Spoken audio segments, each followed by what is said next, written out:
Hello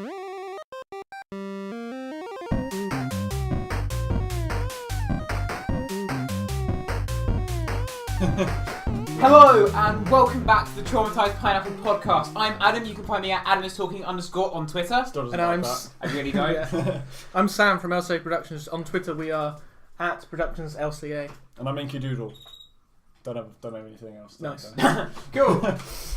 Today we are going to be talking about film and TV. Woo. We are planning on shifting the focus of this podcast to be much more media focused, so media, film and TV, YouTube, basically anything that will come under that is basically what we're going to be talking about. Technically, books are media, so yes, and I would like to talk about that at some point as well. Well, we were mostly talking about that last episode as well. Yeah. But so we'll get on to the specific topics we're talking about later. But first, we've got our icebreaker, which today is coming courtesy of Taylor. Yes, I prepared this. I've got to get the scoreboard ready.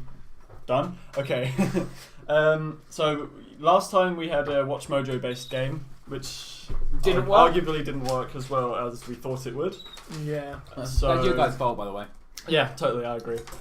So I prepared one. I think I said the name in the last one. Watch Mojo or Watch No. It's basically, I'll give you an example.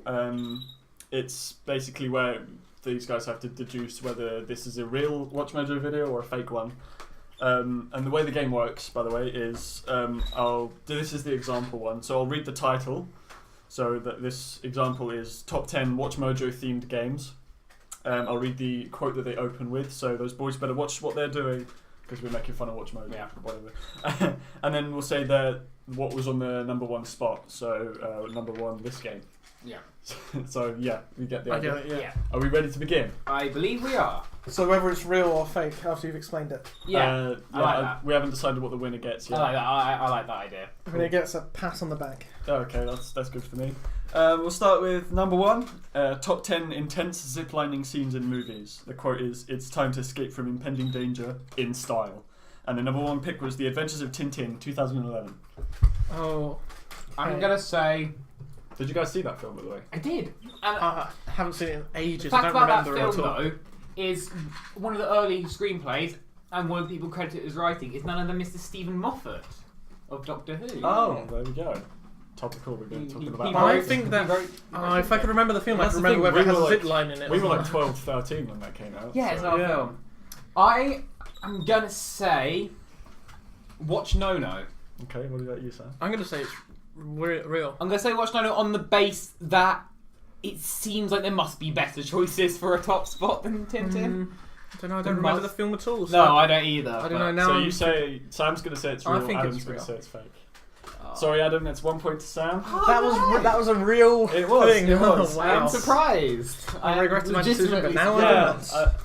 To be fair, a lot of these, a lot of the real ones sound fake. Because, to credit to Watch Mojo, they upload 4 or 5 videos every day. I'm going to upload a lot. Yeah, so that is titles and video ideas are hard to come by. A week.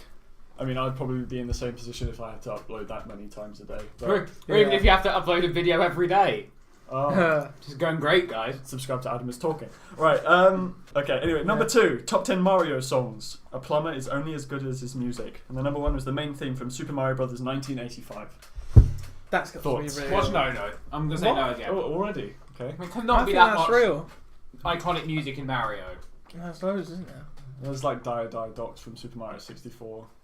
Real. Locked in. Final answer. Real. Fake? Again? Fake, yeah. Sorry, Adam. Yeah, sorry, Adam. That's another one for Sam. Yay. I agree with Adam. There are so many better theme songs. Oh no, I'm that win. I just don't think there are that many iconic pieces of music in Mario. There are. No, but it doesn't say top 10 iconic Mario songs. It just says top 10 Mario songs. There are like plenty of ones from like Super Mario Sunshine that I really like. That I listen to quite a lot.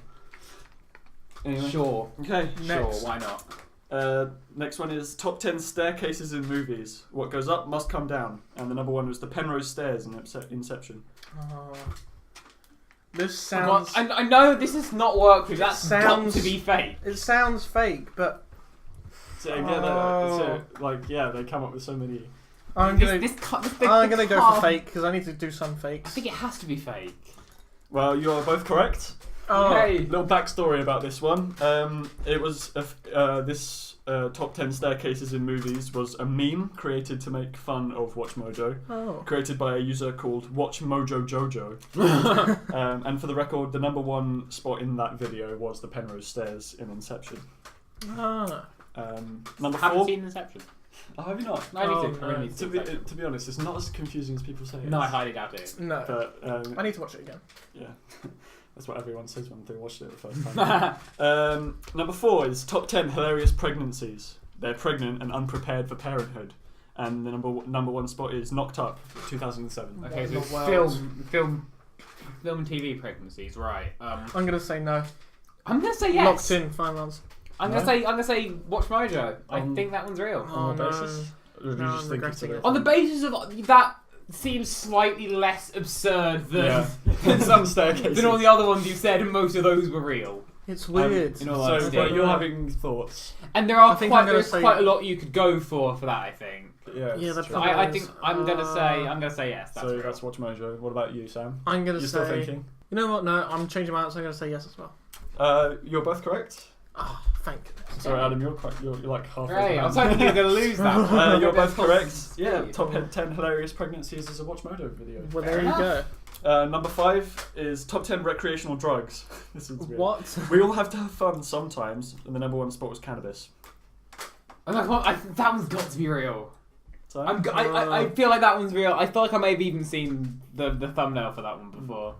I think Actually, that one now might that be you're real. Or is saying it, this I going to think be so. that thing? I can't remember what it's called. Where you sort of convince yourself you've seen something. yeah, that's It's got a name. I think it's real.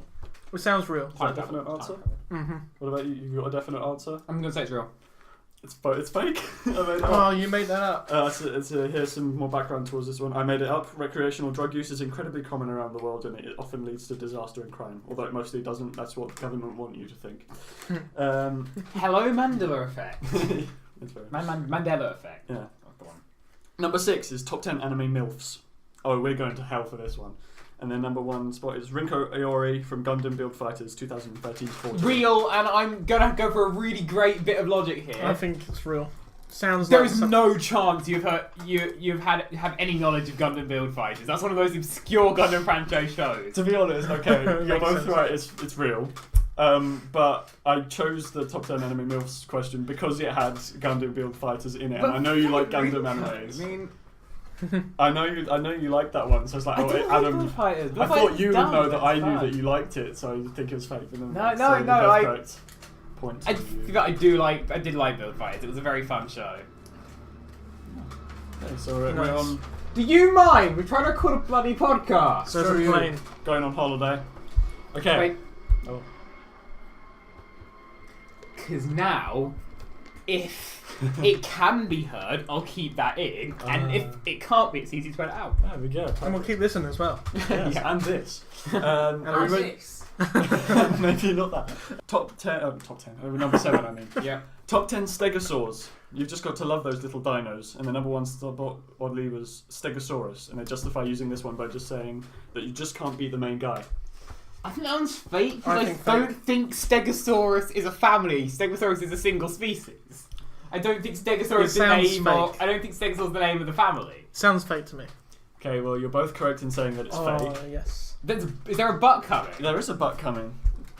That sounds Is it but I'm wrong that Stegosaurus actually is the name of Whoops. the family? Yeah, there is. I made it up, although there are other kinds of stegosaur species like the Decentaurus, the Chungkingosaurus, and the Hoyangosaurus. I think I'm Obviously. saying those incorrectly. Number 8 is top 10 musical notes, and the opening quote is la la la la la la la la la.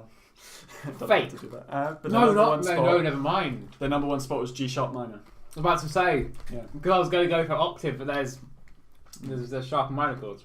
That aside, Would they have really made a video on top 10 I notes? still think it's fake. Again, I still think it's fake. 4 to 5 videos every day, and they've been uploading for 9 years. I know, Yeah. but I can't work out. Their choices are based on some degree of logical thinking, and I can't see how you can rationalise what note is the best. Yeah, I think it's fake. They were giving. And some- also why G sharp minor would be the best. I think Yeah. it's just too difficult to make it. You both are right. Oh, it was fake. That was a bit Nice of a- try though. Yeah, this one actually. Sorry, Pluto44. I went on Reddit and went on Ask Reddit, the subreddit, ask really. It's difficult to say that. And I asked what would be a really dumb Watch Mojo video title made, and this title was submitted by Pluto44 on a post that I made. We've literally got submissions in our episode. Yeah. Well, they didn't know it was to do with the podcast. I just did. Yes, I will. I made up the Mojo scale thing. Whatever. It doesn't care. No one cares. Number 9. Top 10 Red Power Rangers. It's the most iconic colour for one of the most iconic superhero teams. And for the record, we'll only be covering the primary Red Rangers, so different shades of red are ruled out. Real. I've watched that video. Oh, well, I'm going to say real as well then. the one I've seen is the Power Rangers one. Oh, of course. Out of curiosity, who came first in that? Yeah, I was just about to say, Jason Lee Scott, Yeah, Mighty Morphin fair Power Rangers 1993 to 95. What? I don't have a clue. I'll disagree with that one. I won't say anything else because I don't no even one know wants to hear me talk anything about Power about Rangers in 10 minutes. But I mean, disagree. it's a media podcast. I disagree with Jason being the best Red Ranger. No, this next one's a bit odd because they didn't credit any of the YouTubers to the videos. But it was a top 10 heartwarming YouTube videos. Every now and again, we like to feel touched. Again, that was an odd one. Anyway, and the number 1 spot was happiness is ... And that was like, they didn't even credit the YouTuber. I'm pretty sure that Fake. was real. That sounds real to me. It sounds real to me. I'm going to say fake. Fake, real. Because I've got theories about this. Do you want me to say what it is? And then Say if it's real. Yeah, go. It's fake. Adam gets the point. Sam doesn't. And I can tell you how I know that. Yeah. Happiness is... ...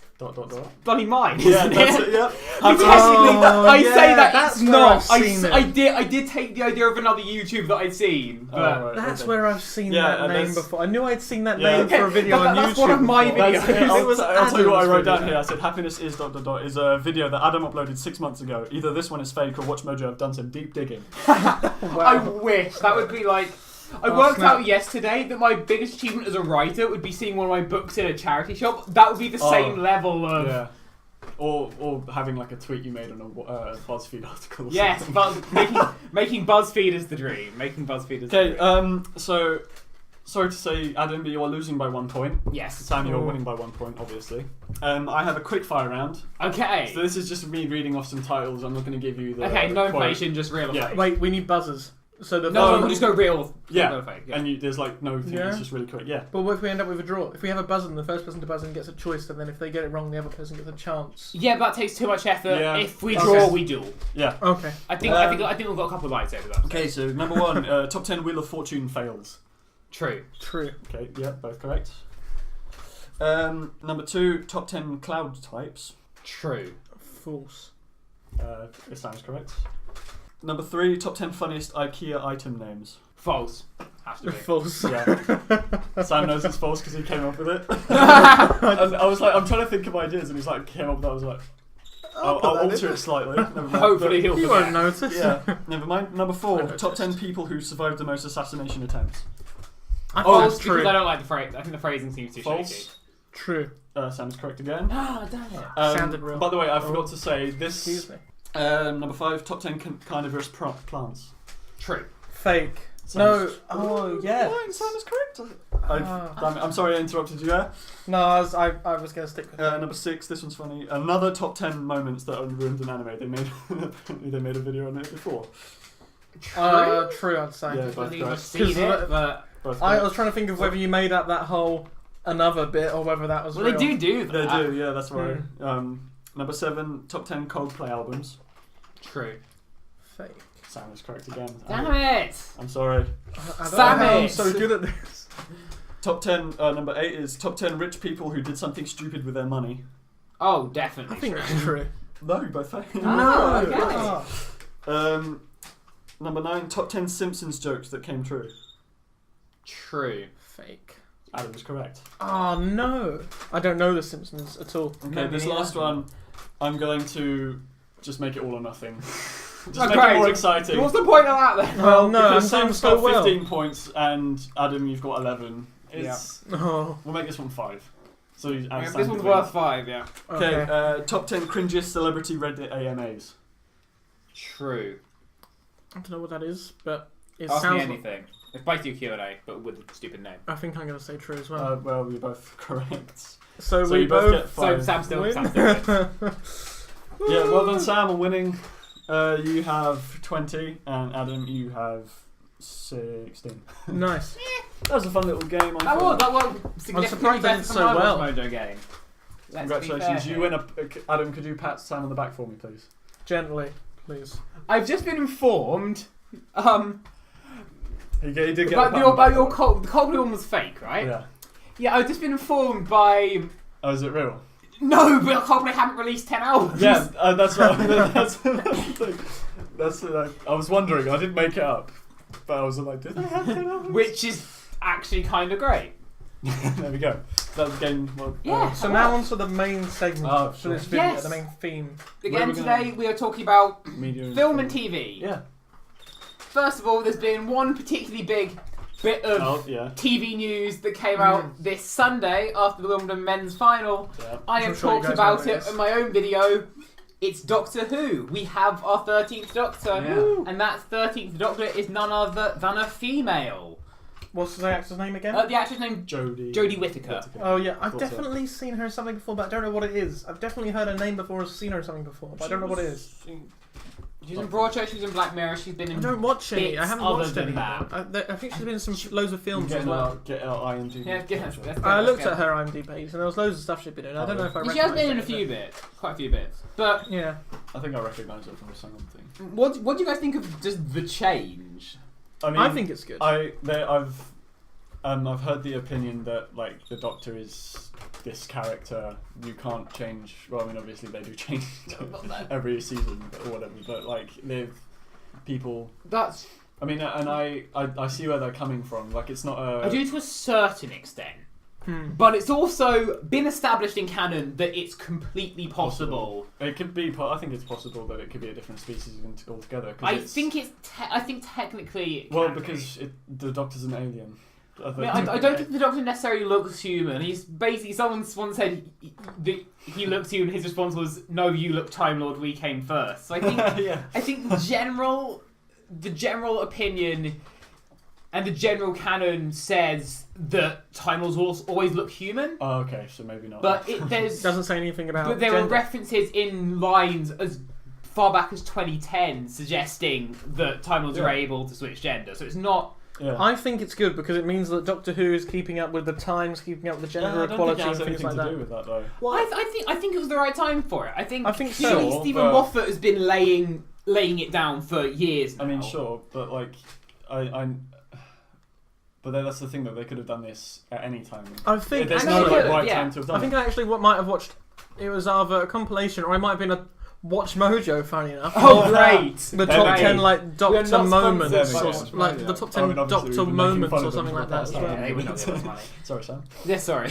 Yeah, I think I saw a video on like the top 10 moments in Doctor Who or something like that, and I think any of them could be replaced by a female actor. Well, yeah. I think generally could be. I mean, again, I don't think it's anything to do with gender equality because there was a lot of the people that I saw getting quite cross about the whole thing, and I don't think any of them had to do with the fact that it's a woman. No. It has for some. Some of the responses have been literally. I saw on like the comments on a Daily Mail article the legitimate sentence. Time travel is a thing for men and men only. Oh, see, that's the sort of things that this is going to prove. But I do think generally the majority of the people who have an issue have genuine issues. I mean, do you think it will pull in more audience members that are like, oh, I'm going to watch Doctor Who now because it's a female Doctor? And that's the thing, because I've seen online so many people who have said, kind of fell out of the show, but now they've done this, I'm going to tune back in. Yeah. So even if they do lose some viewers from people being sexist, do you think they're going to be overcompensated? Yes, by far. Okay. And actually, the response has been more positive than I'd expected. Yeah. Someone did some research on, I think, Twitter, as far as they study Twitter. Yeah. The split between negative to positive was 80% positive to 20% negative, which is a really, really positive. I think when it started around the 63. 63. Oh, it would never have happened that far back. Not even never. Oh no, definitely like not. 80s, No. 90s. See, that's why it needs to change for today. Yeah. No, actually, I did find out 1986. We'll set the scene. Yeah. 1986. We are coming up to the regeneration of Colin Baker, the 6th Doctor. His era has been a little bit stunted by the Writers Guild strike, which meant that there was sort of about an 18-month hiatus, which was then followed up by a series of Doctor Who, which was a whole one singular story. people weren't generally hugely keen on Colin Baker, and the viewing figures had dropped. In comes Sidney Newman, the original person who came up with the original idea for Doctor Who back in 1963, going to the producers of Doctor Who then and suggesting and being very vocal about the fact that he thought that they should cast a female Doctor. Yeah. They didn't. They cast Sylvester McCoy, and 3 years later, the BBC stopped making the show for about 20 years before it was brought back in 2005. And I think that says a lot. And I think actually, much as I have adored the recent Doctor Who, I think it's the best it has been. I've seen generally the viewing figures I think have fallen. There's no pleasing anyone. No, there's not. But the viewing figures have fallen. I don't think it's as bad as everyone thinks it is, because if you look at the viewing figures, well, yes, less people have been watching Doctor Who. It's still been consistently in the highest 1 or 2 shows watched on the day. People aren't watching TV on Saturdays as much, especially not in the summer. Yeah. People don't but watch the viewing TV figures have fallen a lot, and I do think if they'd gone for a really safe choice like Chris Marshall, who was rumoured, that might have ended up with the same thing happening. And I think that they've taken a risk. And I just want to add that I don't watch Doctor Who. You don't watch because Doctor it Who. scared me as a kid, and now there's too much for me to catch up on. Yeah, that too. More traumatised than a pineapple. But 2 drums and a cymbal fall. Never mind. But that's still, I think, on a media publicity kind of thing, I can have my opinions. I think. Yeah. Who cares? Yeah. Someone can take my opinions. Take my opinions with a pinch of salt. Who cares? I think some of the people that don't like the new Doctor because she's female just need to, in the kindest way possible, give it a chance or just grow up. Yeah. In the kindest way possible. At the end of the day, someone with the day and age. I can't remember who it was. After there was a few sort of bits of negative backlash towards Jodie Whittaker, I saw someone tweeted a great quote from Russell T Davies, who was the showrunner before the current showrunner Stephen Moffat, who quite simply said about the running of the show, "This isn't a democracy." That's true. Yeah. She is the Doctor. If you don't like it, don't watch it. Yeah. Because more people will probably start watching it now than will stop watching it. Or, better for the producers, do watch it and then moan about it, because your opinion gets turned into a number, and then that number benefits them. So yeah. But that's the thing. Also, you've got to think about, where does the show go from here after Jodie Whittaker stops. This is my worry. Yes, there are 2 precedents that this could set. It could either set a precedent for a huge amount of backlash if the next Doctor is a male. Yeah. Or it could set it could go the exact opposite, and it could be people finally saying who is the best actor. People finally deciding that they can kind of go for anything. But then that's the thing. Also, it could go 3 ways. It could go, like you say, go back to a male actor and then have the backlash, or it could go just carry on being females for however long. I don't think they'd do that. I think, they could surprise everyone. Either go with an American actor or a child. No, I don't. That's the one thing, right? They won't go. I think. Why if they go for a child? Depending on how this goes, this next season, if it goes as well as they expect it to, and if it goes well, then I think next Doctor female, Doctor after that male, and then kind of after that just kind of not alternate male female male female. I think that's what happened. I think it'll be quite simply it will give writers and future head writers a bit more freedom with the show. It will actually make them realise, okay, we could try something different here. Because have they had any companions before this season that were part of the LGBT community? Yeah. Not very not prominent. Full-time companions and not officially. Because Bill we had that kind of the Captain first Jack, who was sort of on off, who was canonically LGBT but not a full-time companion. There were hints with Clara, mostly a couple of references to her having an on-off relationship with Jane Austen, because why not?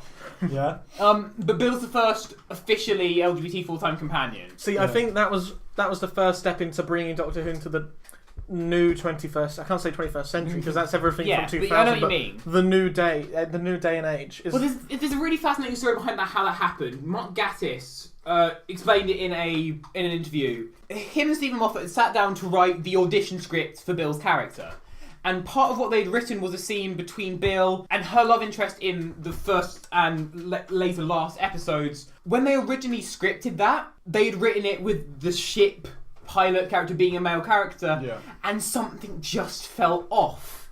And that was when they changed the gender of the pilot to female, and that it was a very natural thing. Okay. I think seeing as they did that, and it went down, as far as I'm aware, it was pretty largely. It was pretty. And now they're going to do this, and I think it's going to go down probably about the same as that went down, maybe probably even better.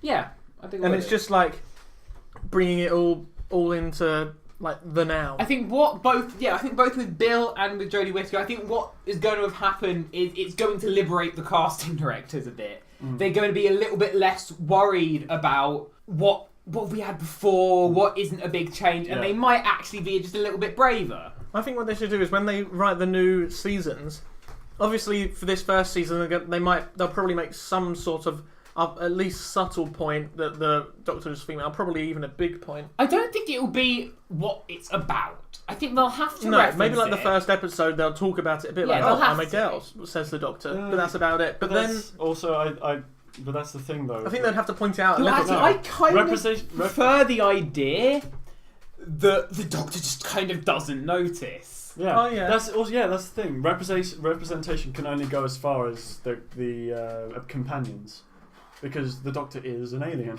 Yes, that's a fair point. There's only so relatable. The Doctor isn't a female. The Doctor isn't a male. It's a different that thing was entirely. Something basically established in one of the last couple of episodes as well, when he basically, in a flashback to a conversation with Bill, made a point about how something like, we're the most civilized civilization in the universe. We moved beyond your petty obsession with gender millennia ago. Yeah, and that's the limits. I think that was maybe getting it ready for this. I think Stephen Moffat has been especially this season, Stephen Moffat has been planting things sort of in case. When they write the new seasons, I think what they should be able to do is they should be able to write it so literally you could swap the gender of the Doctor and it wouldn't have any effect. Kind of like, you know that test that you can do on a character, where if the character can be swapped from the sexy lamp test. Yeah, if it can be swapped for a lamp, and the sexy lamp the film still makes sense and the character is not good enough or something. I kind of see what you mean. Yeah, they should make it so if the Doctor's gender can be switched and it has I think it largely. That's it. That's what I have this opinion. I've voiced this opinion on the comment section of Adam's. Yes. They shouldn't write. They should write.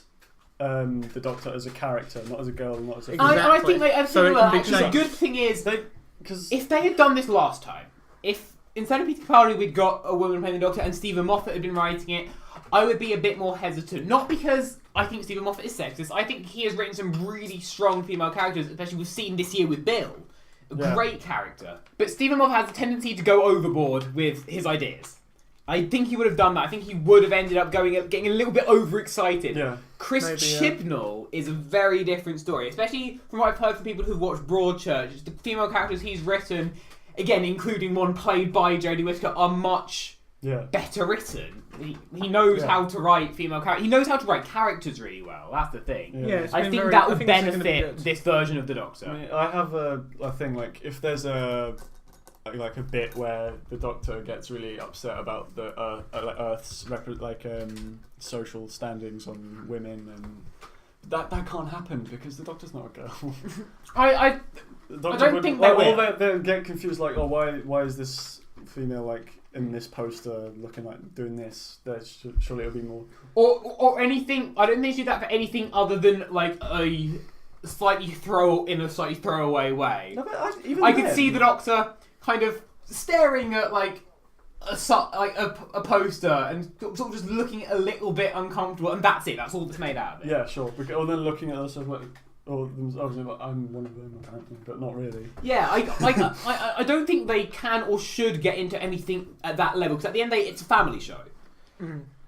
And I think it'll be very easy for even kids to roll with the idea that the Doctor is suddenly played by a woman. I don't think there's any need for them to get super political in that way. I mean, Doctor Who can be political. If you look at it this year, we've had some very political episodes. We've had the Doctor and Bill break into a house. A person walks in, starts essentially being racist to Bill, so the Doctor punches him in the face. We've had an episode with essentially a critique on colonialism with a bunch of Victorian soldiers kind of deciding to take over Mars. Doctor Who is political, but it's political in a specific way, and I don't think they'll change that. No. Yeah, I think this season has had a good focus on like equality in gender and race and like LGBT and all that stuff. And there was that great scene in the Eaters of Light when Bill's talking to those Roman soldiers. Oh yeah, where it's really nicely flipped. And she says, "I don't really like." Oh no, what is it? Oh, so you're like that guy. Yeah. See, I think that's nice that you're so restricted. That was the thing, isn't it? Sorry, changing the subject to history, which I guess is kind of the same subject. But in ancient Greece, I think. Yeah. They ancient encouraged societies in general. Yeah. No, they encouraged homosexuality because it means like you'd fight better if your boyfriend was beside you or something like that. It's just not. Oh no, that's not bad logic. Yeah, ancient societies in general. Yeah, they were so much more chill about all that. Yeah. Anyway, sorry. Back to Doctor Who. Yeah, back to Doctor Who. I think it's good. Yeah, that's the thing in general though. It goes further than Doctor Who, I think. Yeah. In writing in general, like there are people that go, "Oh, I can't write girl characters well." I don't think I struggle. No, you just I've had people. You write a character. You don't write a girl. Exactly. You don't write a boy. I think as far as, especially as far as Guardian's concerned, I think I did a good job.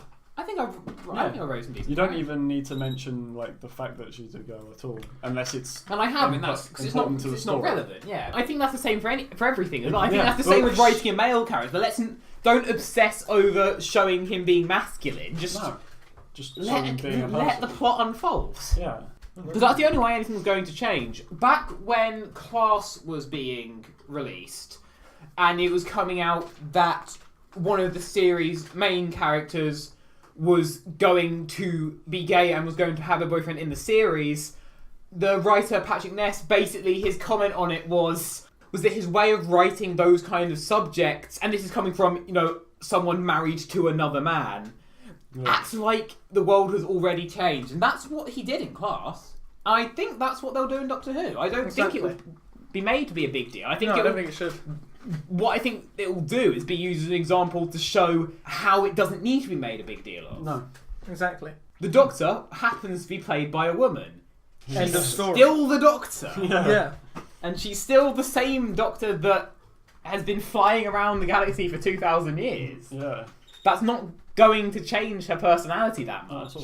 Any more than a normal regeneration would. Yeah, that's why I brought up, even though they might not do it, that's why I brought up the fact that it's possible for them to change the Doctor to a child in one season. Because technically it's possible, yeah. Because, exactly, that won't change. I would hate that a lot, and I will say, at first I was not a huge fan of the idea of a female Doctor. Eventually, after reading a couple of things, I changed my mind. The one thing that the Doctor has to be, in my opinion, more than I care about race or gender, the actor has to be British. Oh, for sure. I don't think they should get like an American. They do British accent at all. Yeah. It is very important to quite a lot of this. English, Welsh, Scottish, that doesn't matter. Peter Capaldi, Scottish accent, favourite Doctor. Yeah, to quite a lot of. They mention it quite a lot of times, the fact that they're that the Doctor is British. However, they don't mention. They barely ever mention gender or race. It's always because that's what the Doctor is. He's British. Again, though, it's the Doctor's an alien. I know, but more from the point of view of it's a very British show and it's a very British staple in British culture. So from the production point of view, from the culture behind it, that's why I think it'd be an issue, not because it wouldn't work within the show. No. I think when Peter Capaldi had his regeneration, didn't he say he had some line or a few lines where he talked about his accent, like he was like, "Oh, I have an accent." He very quickly picked up on the fact that I'm Scottish now. I'm sure he made some comment about how he can be angry about stuff now. See, I think that's like. But then they could do that if they wanted to with like the new Doctor. They could go, "Oh, I'm a woman now," and then instantly move on and carry on like nothing's ever happened. I don't think they'll ignore it completely. Oh no, but they definitely don't need to draw attention because you need to establish from a writing point of view, you need to establish to the audience how things have changed. Yes, that's important. But again, if we're going back to Peter Capaldi's introduction, there were lines pointing out and explaining to the audience that the Doctor's aware, for example, that he looks like someone he's met before. He's aware that he looks quite a bit older. And that they'll do. I think past that, I don't think they will pick up on it. No, I don't think they. I think the storylines will be too. That's I don't. Again, it's mostly that I trust Chris Chibnall. From a standpoint of someone who doesn't watch Doctor Who all that often, I don't think it would be too bad if an American actor played the Doctor. Here's the reason why: because now they've, the Doctor's been a British white male actor for so long, and I'm not going to give an exact number because I don't 54 years. 54 years, but now they've suddenly changed up the formula. No, because it's still a British show. It's still a British show. It's the culture. There's no reason why they couldn't do it within the universe. I just don't think, because you need to bear in mind the Doctor, more than any other, the actor playing the Doctor is an ambassador for the show, and it's an ambassador for a staple of British culture. But that's the thing though. The people, like you said, the Peter Capaldi Doctor said, "Oh, I have a Scottish accent," but why should that like apparently random like accent generator, whatever, it stays within the British Isles or whatever? Because it just should. The reason why Jodie Whittaker's casting is important is because we don't have enough female characters in TV who aren't written to be a female character. Exactly. That's why it's important, because we are going to get a character who's written as a character, happens to be played by a woman. We don't have enough of that. There are plenty of American people on television. Yeah. That's what we mean. That's what it is to me. So to sum up, the Doctor is a woman. Nobody cares. That's fine. That's completely fine. No amount of complaining you're going to do is going to make them recast. Yeah. Because money. And also one more thing. I put a post on Tumblr last night as to when we're watching this, because I got really frustrated about one of the things I've heard people say as a not blatantly sexist argument against Doctor Who is, why can't they just keep the Doctor as is and write a new show with a strong female character? Do you know how hard it is to just create you can't just create a new show out of dinner. You need a completely new pitch, you need new characters, you need new schedule times, you need new budgets, you need new creators, you need new crews. They've already done that. A new setting. Sarah Jane Adventures. And again, even then, that was... But my point is with that is, you can't just create a new show, because that will cost the BBC twice as much money. Wait, was Sarah Jane... Sarah Jane was an existing character. She was a companion. She was a companion way back in the 70s. Ah, so she can't regenerate then, can she? Because that would have been a great way to renew She's just the a normal series. human, isn't she? Yeah. But that was an awesome show. That was good. That's the only thing Doctor Who I watched. I genuinely think that would still be going on if she hadn't died. Yeah. A request to anyone listening who might be able to talk to someone that makes Doctor Who possibly. Can you please bring the robot canine dog back, please? Yes, bring Canine back. He's awesome. Yeah, so let's round up Doctor Who and then move on. I actually watched this new season. Yeah, and that's the thing. That's why. That's and nothing else. Why I think this is a good thing, because it's brought Doctor Who back into the public eye in a way it hasn't been for a while. Yeah. And we have. I've seen so many people who, as I said, have said, "Hey, I might give it another go now." Well, I'm 18 now. I'm not exactly going to be scared of Doctor Who. Exactly. Yeah. And that's why I think it's a good thing. When was that Christmas special episode where the evil snowflakes were attacking the Doctor? Oh, good, evil snowflakes. That's what they looked like. It was like David Tennant, I think. Christmas special. Yeah, that was a while back. David Tennant left in 2010. That was the last one I watched. So yeah, it's old. So yeah, I mean I've got some catching up to do. Yeah. Oh great, time for a mouthful of M&Ms. Okay, so I like M&Ms. Yeah, M&Ms are good. Now we've finished Doctor Who. Yeah. We're going to switch it up and we'll move on to talking more about films. I like films. I mean, what you're talking about now. I like films so much that I decided to study them as a subject in my O-levels. Oh yeah, so did I. Film studies. I decided to study them at university. Yeah, well, so a couple of years late. We'll go around and we'll each say what a film that we like and why. Can I go last because I've got a bunch and a couple of directors that I like as well? Oh, okay. You can go first. I'm having to think about what it's difficult because I watch quite a lot of films, right? But I like mainly genre-wise. I like action films, but they've got to have the correct balance of action to comedy to because the DC action films. Don't have as much. Well, one of the problems for me is they don't have as much comedy in as Marvel action films. So I like action films that have got a good balance of comedy in them. Romance, sure, they can have a bit of romance in. Don't go overboard though. Don't. I not necessary at all. Well, for me, you can have it. Who cares though? Yeah, for me. So things. I quite liked the first Avengers film. I'm not, and that was the original Avengers is excellent. Yeah, I liked the comedy aspect in it, and I also like it when they someone makes an action film, but they don't kind of rush into the action. There's like setup. I like action films that have setup. Otherwise, if they don't have any setup, like maybe like the second Avengers film, that that did still have setup, but still haven't seen that. In the when they have an action film where it doesn't have any kind of build up, it kind of goes into the action before the first half an hour is over. Let's point out probably what's arguably, as far as I've seen, because I haven't seen Spider-Man: Homecoming yet, the best example that we really have of Marvel's films and the quality of Marvel's films. It's we've got Guardians of the Galaxy Volume 2, haven't we? Oh yeah. Which I don't like. I didn't like the opening to that. Well, I liked it, but there was one issue with it for me. The fact that I feel like they padded it out a little bit too much. Like there were throughout the film, there are a few points where it seemed like a scene that could have been 5 minutes had been dragged out to 15 minutes, and there were scenes where people weren't doing as much. By the way, as they could have been. Good film. It is a good film, but there are flaws, as with everything. I rate Guardians Volume 2 as Marvel's best film, personally. That's what it. I've just kind of remembered what one of my favourite films is, and it was The Accountant. You went on about that for a while. I went on that because I really liked it. I haven't seen it for a while, but I don't know whether I was just really happy that day I saw it, maybe. But what's The Accountant? It's I can't remember the actor's name now, but it's about this. I feel like I'm wrong. I want to say Tom Hanks. I'm pretty confident that that's wrong. No, it wasn't Tom Hanks. No. It was someone like that, wasn't it? It was someone like that.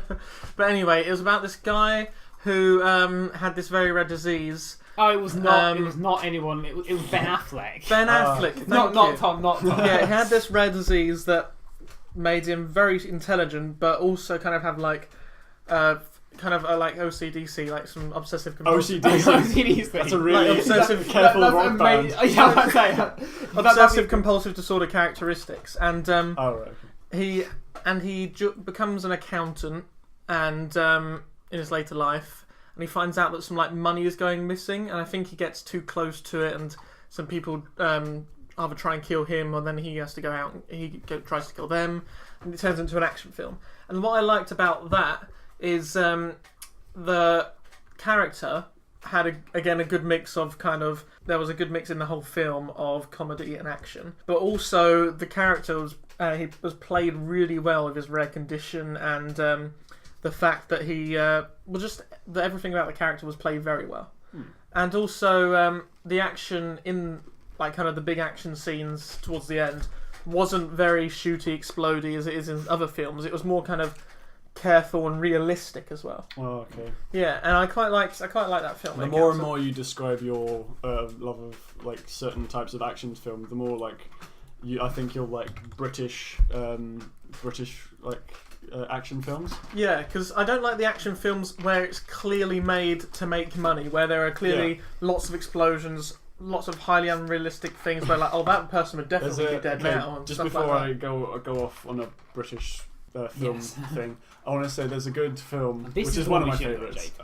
Yeah, that's true. There's a good film that's like satire of like big production, Tropic Thunder. I've heard of Tropic. That's the one with Downey Jr., right? I might have heard of that. Ben Stiller, a bunch of other actors. Owen Wilson, I think. A bunch of other. And it just makes fun of the whole, like, at the beginning there are trailers for fake films.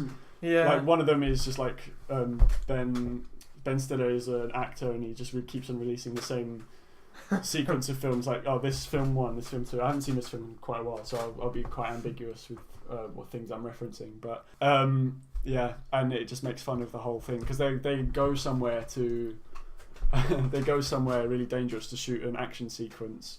But actually, this is probably spoilers. It doesn't matter. Go watch it. Spoiler alert! If you have not seen Tropic Thunder and have any interest in watching Tropic Thunder. Really early into the thing, but whatever. If you're watching the video, skip to this time that's coming up on the screen. Oh, don't make me do that. No, I'm doing it. Okay, you can do that. I'm the video maker. I make the videos. You can handle that. But yeah, and they fly out to this really dangerous place, and then the director blows up. Sure. And there's like a really awkward bit. And then they go on like acting as if this was an action sequence, and they quickly figure out it's not, and it's very good. Well, I'm going to be the controversial person here. What's your favourite type of film, Adam? No, well, we're not. Well, yeah, we'll still talk about that was my... Oh, okay. No, we're not. We're still on. I don't like action films at all. I really find action films boring. I'm impartial. I watch one. But I don't the MCU stuff is one thing. I'll enjoy those, but those aren't normally that action heavy, as you've said. They're not, no. You normally get some kind of set piece at the end, but generally, especially if you're looking at stuff like, if I'm looking at my two favourite MCU films, we're looking at Guardians of the Galaxy Volume 2 and Ant-Man. Yes. Now, Ant-Man didn't... Ant-Man when you say Ant-Man did have an actually bit at the end, but it was... and even then, that was very clever. Yeah, when you get some action films, they don't have like a big fight at the end. Sometimes they have what Ant-Man had, where it has some sort of plan that people carry out, and then the plan usually goes wrong at the end, which leads into the action. Ant-Man is one of the few Marvel films that hasn't gone with a big set. Yeah, I do like them films. It does to a certain extent, because you do have the fight between Scott and Yellow Jacket, but that is the fight part. They usually there's usually then some it's sort nowhere of plan near the they level. do. Was that the one in the handbag? No, that was one with Thomas the Tank Engine. Oh yeah, well it had loads of parts. I didn't like the one where they were in the handbag because for some reason if you're small gravity doesn't apply to you. Oh, you mean the suitcase? Yeah, the suitcase. It was because they were free falling. Oh, was it? Never mind then. Whatever. Sorry. Well, that's it. It's clever. Again, actually, the clever. This is the most cliche comment to make about if it's sticking on superhero films for a minute, but that's why Deadpool was so good.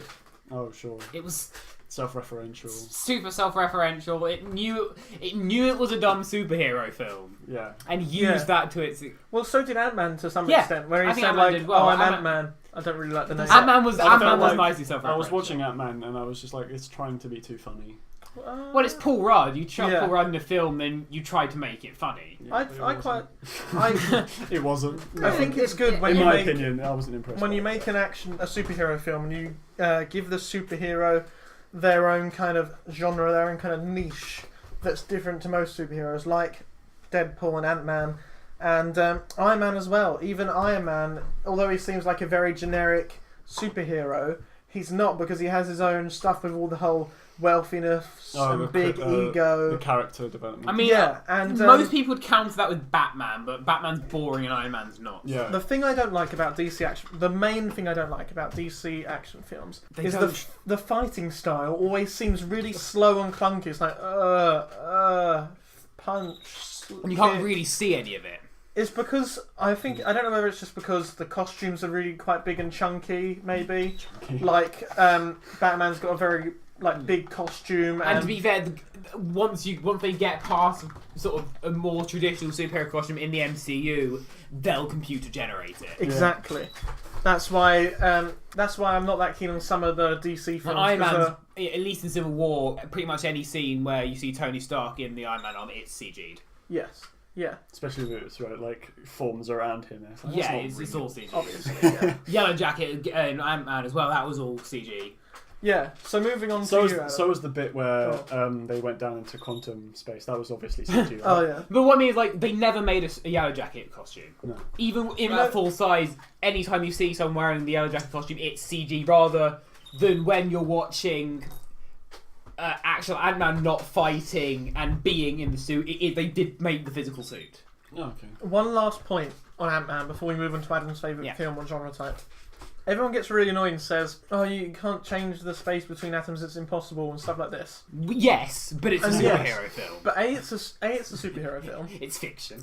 B, you don't know if Hank Pym was just saying that to simplify it, and really the science would, like most science, he was probably dumbing it down for A, the audience, and B, for Scott. So it's probably a lot more complex if it was real. A lot more complex than changing the distance between atoms. Although let's not even bother trying to explain that. It's set in it's part of a franchise with multiple Norse gods, a guy that turns into a giant green monster, a walking tree, a talking raccoon, a World War II soldier who got frozen under ice for 50 years. Why are you calling a raccoon? And a rich man. Let's stop applying logic to Marvel. Exactly. So people it's who say, nonsense. Ant-Man's not possible. Neither's anything else that happens in these films. It's science fiction. Going back to British film in general, that's if you like reality in films, go with that because I'm going to use this word. And it's very cliche at this point, but they're very gritty. We studied British horror for film studies, and this is what I got taught. But with British film in general, if there's a place in London, there won't be Big Ben Tower, the Houses of Parliament. There won't be the London Eye. It'll be just a corner somewhere that doesn't look very nice. There's bits of paper on the floor. It's realistic, you know. They don't pretend to pretty it up. Yeah. And the characters as well. They're not like a film that we were allowed to compare it to in the exam was Love Actually. That's a good film. That's a damn good film. But then you think like how like. Oh, it's cliche as hell. Yeah, and how like pretty it makes London look, and then you think about. To be fair, if you go to the right places in London, it is. Yeah, I love London. Sure, but then like 28 days later, a film we studied. Look at that. They show all the landmarks, but how like eerie it looks because there's no one there. That's like nice. It's nice filmmaking. Yeah. That's a gritty thing, and with superhero films, I feel like you can get the same way. And like you said, you like a little bit of comedy, but not too much. Again, British black humour. That's in a lot of in Australian film. They have a lot of that as well. Is your favourite of a film you like the most a British film or? No, it's DreamWorks, American. So we're gonna move on to you now. Sure. Taylor? Yeah, my favourite film, not necessarily by my favourite director or like film company. A film you enjoy, basically. One that I used to watch a ton as a kid. I can quote a lot. Is. You're going to say what I think you're going to say. Well, what do you think I'm going to say? I think you're going to say Road to El Dorado. I am going to say the Road to El Dorado. Oh, for some reason I thought you were going to say Monsters Inc. That's Disney. That's also Pixar. I don't know why. The same thing. It's not, in my opinion, not as good, but it's the same thing with Iron Giant. I need to see Iron Giant. Yeah, so do I actually. The same thing with all the Prince of Egypt. All those same company, I think. But in my opinion, Road to El Dorado is one of the best. That they've done, and I used to watch it a lot, and I'll quote it. So same thing with School of Rock. I'll quote School of Rock's awesome. I'll quote both of these films I need to watch one day. Another film. See, we're talking about beautiful segues here. Another film that I'll watch a lot is Nacho Libre, and I'll quote that a lot. And that's again is one of my favourite directors, which I'm going to talk about now. Jared Hess also did Napoleon Dynamite, which I don't know if you've seen. It's I'm going to be useless in this conversation. That's fair enough. I've got more directors that I want to talk about too. Jared Hess is, well, in the two films that I've seen of his, obviously, Nacho Libre and Napoleon Dynamite, seems to be the king of awkward humour. I'm not a fan of awkward. I don't like being especially in Nacho Libre, it's very minimal. It's very not obscure. It's very odd, I guess. It's Jack Black, isn't it? That's his calling card. And it's very. I keep on wanting to say obscure, but it's not the right word. I'll think of it. Absurd. Absurd. That's exactly the word I was going to think of. Thank you. It's very absurd in place, and it's just very like a monk that wants to be a wrestler, you know. And Jack Black, I think, pulls that off so brilliantly. Jack Black can pull anything off, and the thing with Jack Black as an actor is he fits in somehow everywhere. I saw a great post on Tumblr a while back that basically said you could go to Mars and Jack Black would just be there and you would just roll with it. You could be abducted by aliens and Jack Black would just be on the ship and you wouldn't question it. Yeah, that's his biggest strength as an actor. Is he is kind of just fits in. That's why I like Jared Hess, because it's very like all the films would be plausible. Napoleon Dynamite. Both starting with them, that confused me for some reason. Napoleon Dynamite is about a boy just going about his life. That's plausible, isn't it? Yeah, but it's just like the character and everything. It's just so. It's like an uncanny valley situation. It's almost a little too realistic that it becomes absurd. That's why I like Jared Hess. Who's the other one I was going to think? You go next because I've got. I recently, sort of in the last couple of years, have really started to sort of disappear from the idea of action films. I kind of used a lot of sci-fi, lots of that. I really like more self-contained, more character-based stories. Yeah, I agree. Would probably, if you had to push me for a single answer, would say that my favourite film would be Perks of Being a Wallflower, Still which haven't seen is that. Meant to. a stunning film, and it's just so personal. I like that. Like, again, I think almost in a similar way to what you're saying about Napoleon Dynamite, Perks just kind of is. Yeah. It doesn't. I've heard of it. I need to watch. Perks doesn't try to be hilarious or really dramatic. It kind of just exists the way it is. And I like films that do that. I like films that don't try to be something specific. Two other films I'll point out for this would be Steve Jobs, the Michael Fassbender Steve Jobs. Saw that. That's, again, I'm not sure how realistic it is as far as what happened in real life, but as far as the way it's presented, it's not a comedy, it's not an action, obviously. It's not a super heavy, gritty drama. Sometimes it's really dramatic and you really feel the emotion. Sometimes it is quite funny. Yeah, and for some reason they cast for Steve.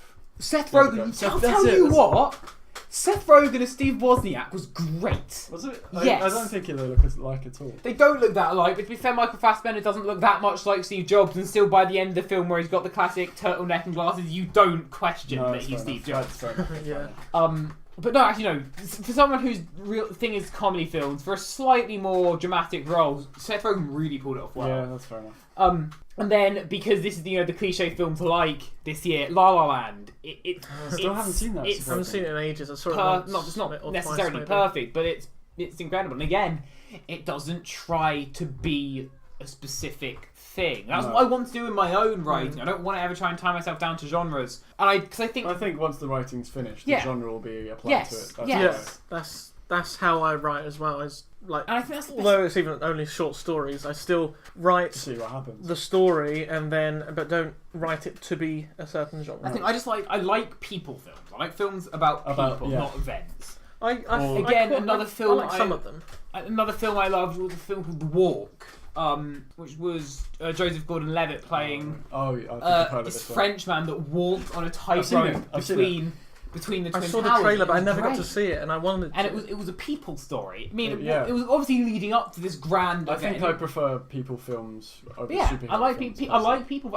It's not to say not all. Some superhero films are people films. Yeah, I do. I wouldn't altogether write out Ant-Man in that category. That's a very character-focused film. I mean, yeah, it is. But then I like the more, this could happen to me kind of Yes, no, I agree. Yeah. You know what is a pretty interesting film? I don't know if you've heard of it. Phone Booth. I think we have Phone Booth. Have you seen it? I have not. It's a really interesting film because it's one of those kind of as Hitchcock used to do. Oh, I love Hitchcock. Drags the everyman character in, like some random guy who seems like some random guy. Obviously, the audience are thinking maybe he can't be random, and then something happens to them, and the audience think, he can't be a random guy, although he is a random guy. It's just or nothing special about him at all. Exactly, and then something happens to them, and Phone Booth is an interesting film because it's one of those films where, as it goes along, I'm trying to work out are the ways to get out of the situation or what's going to happen next. And I like the films that kind of make you think, if this was me, I'd do this. And then the film happens and you go, oh no, I wouldn't be able to do that now. And it keeps you thinking I would do this or they should do this. And then no, they can't do that now. And then the films kind of blocks off every exit when you're thinking of them. That's what I was like when I was watching 10 Cloverfield Lane. Oh yeah, I like that. Yeah. Because Cloverfield is good as well. Yeah, the most recent one again. That just happened to. I mean, even though the events that happened towards the end, I won't spoil this. It's one of those films. A bit sci-fi and supernatural. Yeah. Well, it's based on people. But again, that could happen to. That film is interesting in the way that it's not sci-fi until basically the end. Yeah, precisely. And it's quite like that. Which I thought. I think it was a joke originally.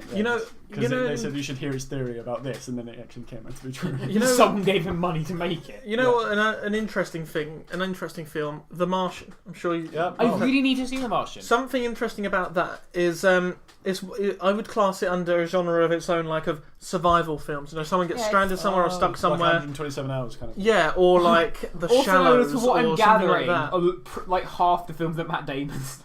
Yeah, I quite like the films like that where someone's stuck in some situation, they're trying to get out, and then they're doing things on the spot, making stuff from nothing and stuff like that, and you're trying to think, maybe they could do this, and maybe they could do this. The interesting thing with The Martian is as it goes on, and you're thinking of how's he going to survive, how's he going to get home and do all this, you kind of forget that, hold on a second, this is a sci-fi film and he's stuck on Mars. You kind of forget that. Yeah. You just kind of think he's stuck and he needs to get out and he needs to survive, but you kind of forget as you're watching it, hold on a second, he's stuck on Mars. Yeah. So, and this is sci-fi. Similar thing, sorry to bring this back to British horror, but what was that film we studied? You know that one where they went caving and then they got stuck? Oh, people listening are going to be screaming the answer. Yeah, probably. It's especially someone else. No. I'm going to look it up. So keep on talking. How have I forgotten what it's called? But it's basically the same thing. It's like a survival film, like you were saying, where they have to try. They're like in a cave system, and they have to survive. The only thing that's like supernatural is just this weird antagonist that is vaguely human-like. So again, it's just like something that can happen to you and me, as doubtful as that sounds. No, I don't know how I've forgotten the name of that. I love how this conversation has drifted though. It started off essentially, it was, what is your favourite film? Now it's more like it's talking about British horror genres. It's spread out essentially to what's your favourite genre. Now that we've all discussed our favourite films and also favourite genres and favourite things in films. So what about, not necessarily favourite TV shows, but TV shows that Sorry to interrupt, The Descent. The Descent, 2005, The Descent. Yes. Really good film, I recommend it. So now we need to think... sorry. Now let's move on to TV shows. TV's watch TV. Not necessarily on TV, but I watch something. It can be on Netflix or Amazon Prime as well, or something that's not on TV anymore. That's a box set. There's one TV show again, because my memory's rubbish. I can't remember the name of it, but there's it's a police. Okay, it's a police film. Do you like about the FBI? But one of their people have tattoos. She has a bunch of tattoos just covering her body, and it turns out that all the cases that they have something to do with the tattoos. And it's a TV series. It's a TV series. Cool. It's very good. Very interesting. You know, I just can't remember the name. Although it's really old and it's actually finished, I started watching it a while ago. And I'm almost towards the end. Breaking Bad. I started watching this because I wanted to be. I thought I'd watch maybe the first season so I could understand the references that you see all over the place. And I was like, I kind of felt like I wanted to understand more about what people were referencing. So I thought I'd watch the first season, so I'm kind of on the same page. And after I watched the first season, I was like, I actually got into it. And I think it's the fact that it's the science. I like science quite a lot. That's why I like Rick and Morty as well. Oh, yeah. Also, there's... Adam doesn't like that. But also there's the comedy aspect of Breaking Bad. There's comedy quite prominent, and action as well. And also... the cliffhangers, almost every episode ends in a cliffhanger, and that's why I like it so much. Is because it seems to have a flow, and even when an episode looks like it ends, it still kind of carries on the next episode. I think that's just a technique that they have to use just to keep people watching. Well, there's that as well, but also, it's not like that's something I made. Because you get those TV series where. It's kind of like there's a scale. You can either have the TV series where there's a different thing that happens each episode.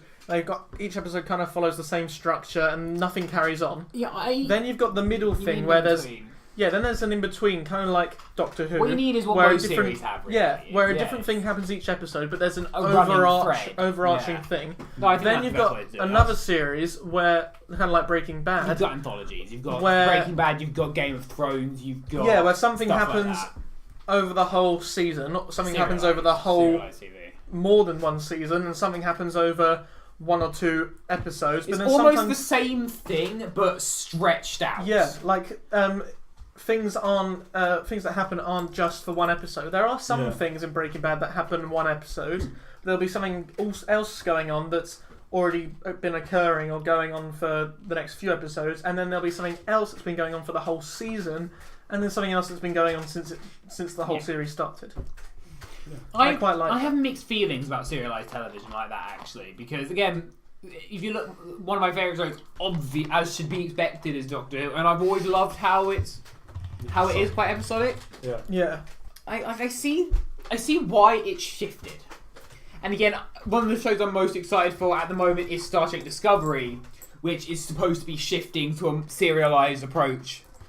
To the show rather than the sort of more episodic style of older Star Trek shows. But I like... The problem I have with that is I find it easy to miss things. I find it easy to miss episodes. Not miss things in episodes, but... you can't keep track if And that stopped me finishing so many shows. True, yeah. Yeah, I see what you mean. And then you just like after a while you're just not bothered. Yeah. But then the episode backlog is like I've got stuff to do. Yeah. Sorry. Well, I can't catch up. Yeah. Adam, what's your kind of favourite or main TV series that you really like? I'm going to talk about a show that I found last year, and it ended up being one of my favourites. I think it's one of the best shows sci-fi have come up with. It's The Magicians. I think I might have heard of that. Yeah, it was based on some books. But, do you know what's happened now, Sam? What? I feel like I'm making this up because I've been spending the last 5 minutes making crap up about a TV show. This is all real. This is a real show. Okay. That I We actually believe you. love. Sure. But, and my own book, which should be out by now, can I say? Oh, So, sure. Buy it. if I'm right, and it is out by now, go and buy it. But it's basically, the best way I describe The Magicians is you take Harry Potter, you take Narnia, you put them together, and make it really dark. Ooh. It's basically a much more mature version of Harry Potter, but you've shoved Narnia on the side. It's great. What I love about it, this sounds weird, and I realised that I like this in general. Again, this is going back into the not tying itself down to a specific genre thing from the films. I love how inconsistent the tone is. Okay. 1 second, you'll have a really serious, oh my goodness, we're all going to die type conversation. And the next minute, something absurdly stupid will happen. You have people dying, like main characters just getting killed off. And then you've got an evil magical monster singing in the middle of New York. You have one of the main characters who ends up being the king of this Narnia place having to challenge the king of a neighbouring nation to a fight to the death. And after about 2 minutes of conversation about that, they're singing Les Mis. It's insane. It's the most... It's pure absurdism. I think that's the word. It's a complete absurdist fiction. I absolutely love it. It's dark, but in the best possible way. And that's... Though it's not quite as dark, but again, I've used a lot of that inconsistency in my book. Sometimes it's kind of a little bit more realistic, or as realistic as a book about magic can be. And then I wrote a line talking about how something looks like someone shoved a grenade in a unicorn, which is still the best line of dialogue I've ever written. That's the thing. I think that's more to do with personal taste.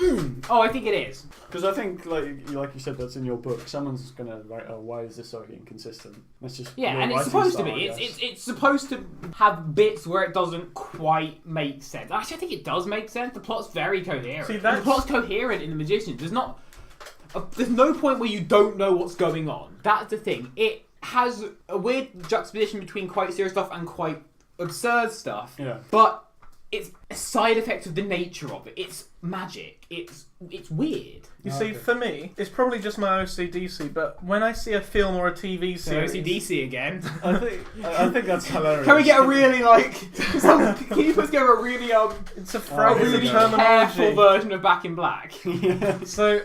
with the spacing between the notes all the same. Instead of Back in Black, it's Put It Back. Which is an overgeneralization of OCD. Yes, but... Yeah, so when I see a film... or mainly a film, but also a TV series, where it kind of plops you right into this huge universe that's either in the future or alternate universe or something. Like Guardians of the Galaxy, it kind of just plops you into this thing with tons of aliens and space. Or Star Wars, it plops you into this thing, this whole massive war between all these space stars. Or like that new one that's coming out, Valerian and the City of a Thousand Planets. Yeah, looks good. But the thing I don't like about stuff that plops you into it is they don't usually take the time to... They explain the things you need to know, but they never take the time to explain... Magicians doesn't do that. All of it. Again, we find out everything at the same time as the main character does. It starts off, and actually for the first sort of few minutes, you wouldn't even necessarily realise it's about magic, I think that's a good idea. That doesn't do that. It very carefully guides you into everything. That's good. That's a good idea, I think, in production standpoint, to not explain everything, because then that gets fan interaction and the whole But then my dad plays this game that I'm sure loads of people have heard of, called Destiny. Oh, sure. Yes. Right. And the only thing, I know it's not a film or TV, but I'm just going to say really quick, is media. If I point at some alien or something during the game and I say, explain to me like where this alien comes from, why he's fighting, blah blah blah blah blah. He generally can, or he generally can't because I don't think it's necessary.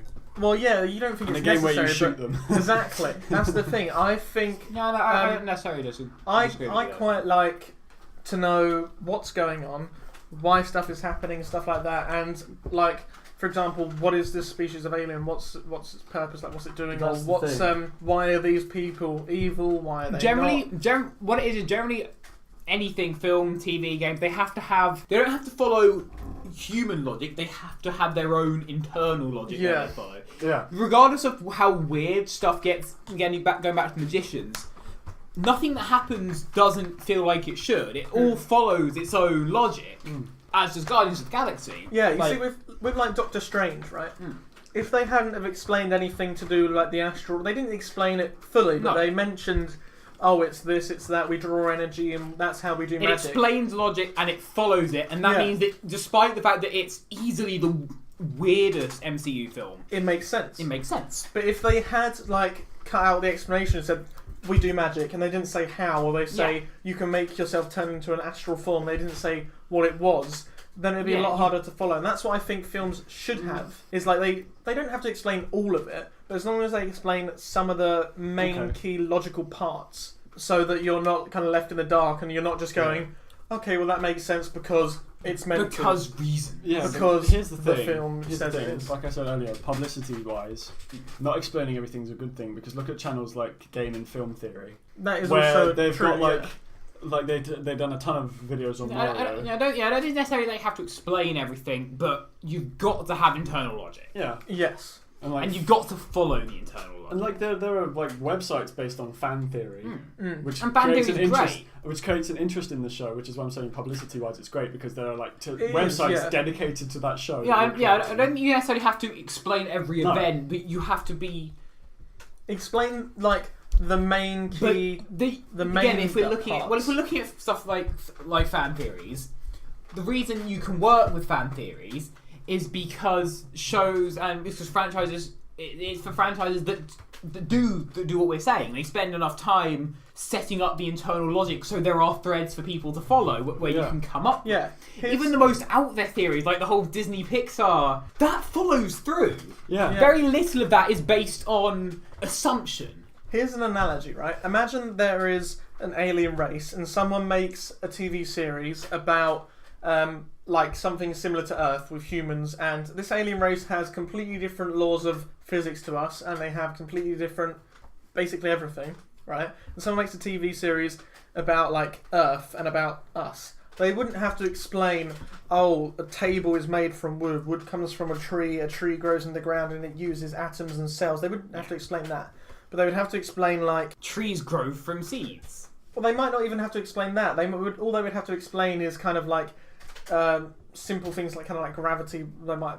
It depends on what the story's about. They wouldn't have to explain simple things like science. Yeah, like they wouldn't have to explain how everything comes to be, but they'd have to explain enough so that you can grasp what this world is like. You need enough to be able to make inferences from. Yes. Yeah. So that's a good point with inferences, because I feel like this is one of my favourite things in film and TV. And in games even, is where they explain things by showing you these things. Yeah. Show don't tell. Even subtly. One of the biggest rules of storytelling is show don't tell. Like, yeah. Yes. In dialogue, which I find to be lazy in film and it puts me off, is... Oh, but you're going to enjoy myself. I'm so... Even if you look at my book, I'm very dialogue heavy. Oh, no, I mean... Not exposition heavy, but dialogue heavy. Yeah. But if you're talking about exposition with dialogue, I think that's just like... You can... Sometimes you have to.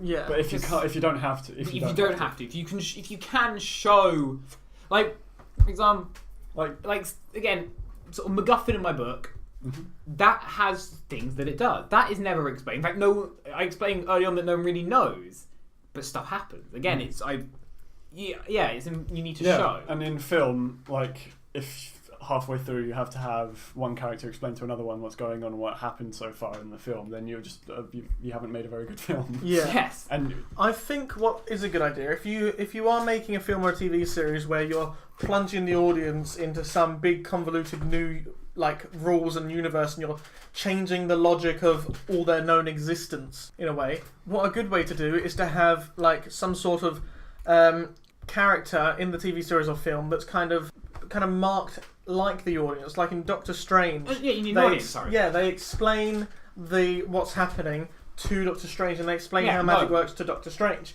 In Star Wars, they have Luke. You've got Luke Skywalker, and especially Luke. Yeah. And they have that whole training thing. And they explain how the logic behind the Star Wars universe works to him. Yeah, that's an audience surrogate. That's that's a big thing. That's what some think films. Of a good example. What was that? Jupiter Ascending. That was that film had a character they could have casted everything to. Did they not? Well, they didn't do it very well. I don't feel the character was kind of just going along with it. They're like, right, come with us. We're going to do this, this, and this. And the character didn't. Okay. And the character was like, yeah, okay. And that's why the companion in Doctor Who exists, because. So he can explain what's going on to it. So he doesn't just go, right, so he can go, right, these are Daleks, they do this, they do this, they do this. Yeah. Whereas if he didn't have a character, it's like, oh no, Daleks again, let's go. And then the audience would be Daleks, what? These terrifying death machines. But look, be like, wait, what? What's going on? Why are you saying this? You know what they are. But look, yeah, but then you don't need to say to the companion before they meet a Dalek, oh, Daleks do this, because once they've met a Dalek... I know what you mean. Then you can apply show and tell. But you can say, oh, Dalek came from here.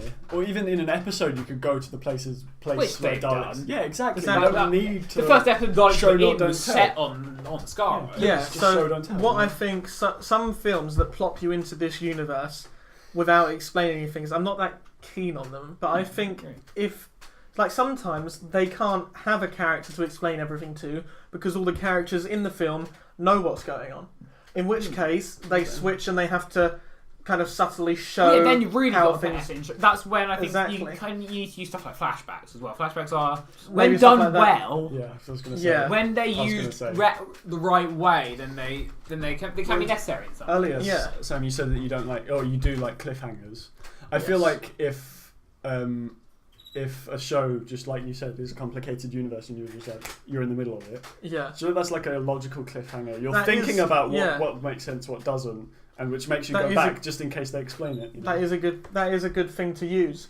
But it's like you're suddenly placing a 3D object in a fourth dimensional world. You can't perceive it all properly. You have to pick bits to show, so eventually you've got enough knowledge to put the whole thing together yourself. So a mathematical analogy. You just there you go. Yeah. So for all the 6 people who know what you're talking about. Anyway, going back to our favourite TV series, I said Breaking Bad. Adam said The Magicians. I don't have one. Taylor doesn't have one. We've also covered I just don't watch TV. kind of what if you don't have a favourite TV series, what would you say you like in the TV series, or maybe don't like? Well, most of the TV shows I watched just because my mum watches them, like CSI or NCIS. Okay. Yeah. And they all happen in real life. They can't do something. They can't do something. That is out of this world. That's unexplainable. And if there's and they explain, look, like you are there as a detective as well, because they'll come across. Yeah. They'll come across clues and everything. You always, in procedurals, you always are. It's the same thing. Like NCIS is basically the same premise as Scooby Doo. Which, by the way, in Scooby Doo, it's always the second person they show. Always. That's what I've heard. Anyway, in NCIS or CSI, you're a detective as well, because you're there with them. You see the same clues as they do, and they have to piece it all together. And eventually they do, and you can be right at the end. You can be wrong at the end, and it's fun. And it's like a game. Yeah, no, it totally is. Well, I do enjoy good procedure. When it's done well, Castle is in my opinion, one of the best examples. Because again, you can get a procedural, and you can get a show that's just a couple of detectives doing stuff. Yeah. But when you do something different with it. Yeah, that's true. Yeah. Well, there's, how earlier I said some TV series is the plot of each episode is different, but it follows the same arc. Like Scooby-Doo, for example, they're trying to have a relaxing day or something, they find some sort of mystery, they do a little bit of discovering, Shaggy and Scooby go off and eat loads of food, Fred sets up some sort of trap, Daphne maybe gets captured. Scooby-Doo and Shaggy are the bait of the and they lead the monster in, the monster gets trapped. Sometimes the trap doesn't work, but then they capture the monster anyway, and then Velma suddenly or instantly knows everything and who it is, right? Yeah. That's the general plot. Kids, But the original series doesn't have any overarching thing. And I think it was another time. TV didn't. No, Star Trek some never. TV series. Star Trek original series never had any kind of running thread. Well, neither did Doctor More Who. recently, I think that's just become you have to. Otherwise, people won't enjoy the show. There are some TV series that don't need it, like Poirot, which is quite not quite. That's old though. old. That's before the time. Poirot's I think old. that's before the time where character arcs. I think this happened. Well, like the old NCS sort of halfway. CSI. They don't really. I reckon it shifted in the 90s. Sure. That's when it shifted. Because some things don't need it. Some TV series. That's why in the 80s you've got Friends, for example. Again, I know it's old, but still there are some running Friends. Yeah, and in CSI, they had Easter eggs back to like previous episodes, or sometimes some episodes followed on. But some series are made to be so you can just change the channel and an episode pops up and you can watch it from start to end. And you don't need not just comedy. I think is there are. I think there are relationships in there. Yeah, there are still like relationships I think comedy, and things. Yeah, like, sitcoms are different. Sitcoms are community but like had never had any kind of running CSI, I watched a lot. The old CSI I used to watch. I didn't watch many. I watched a few episodes, but the reason I watched a few episodes was because I didn't need to have any prior knowledge. I didn't need to watch it from start to end. It was just you can watch this episode, you can watch this episode, you can watch this one, this one. I guess, and that's like what Adam was saying earlier, where you feel like you can't catch up with something. That's ideal.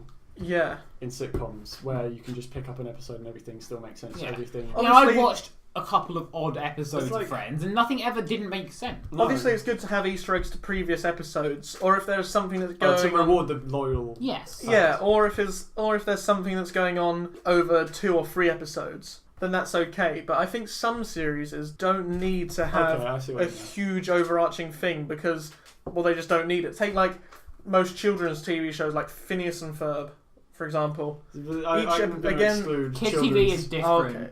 It's kind of mindless. Apart from, I see what you mean. Well, it's less so now. If you go, kids shows are still. As you get to early teens, that's when you get early teens. That's when you get stuff like we started to get shows like Avatar. We started to get stuff like Steven Universe. Yeah, sure. Now, I think it was like has more running plots. You had the 80s and 90s with kid shows that were brilliant, amazing, getting like early 2000s Cartoon Network and stuff. And then, but like it kind of took a nosedive, didn't it? Rick and Morty, TV shows. Yeah, Rick and bright Morty, colours, shapes, you know. Yeah. Rick and Morty, you can watch basically any episode as long as it's not like a 2-part. I know, I'm just talking about TV shows in general. Okay. That's an example where you could kind of watch any episode as long as it's not like a 2-parter, and there'll be Easter eggs in there, but you won't need to. You won't obviously know who some of the characters are, but you can watch the first season, then just watch random episodes of the second season. You might not get some of the Easter eggs, but still the plot of that episode makes sense because there's no big overarching thing. I watched the first couple of episodes of Rick and Morty, and my issue is that it felt like there wasn't really anything to it. It didn't feel like there was that. It was just a string of vulgar jokes. Really, it's very. I think it's like one of those random, funny. I don't shows. I don't like that kind of. To a certain extent, that's to a certain extent. That's my sense personal. I quite like it. A, because of the science. B, because of the comedy. I'm not that keen on the alcoholism part of it. I don't really find that bit that funny. But it is. You'd hate the animation they did for like pitching it. I think it goes a bit too far to my liking, but still I like the TV series because it kind of toned down within the second series. I think the second season, and I think it's got to a bit more of a level that I liked. But yeah, I think it's one of those series. As I say, there's a scale. There's where the episodes don't follow on at all.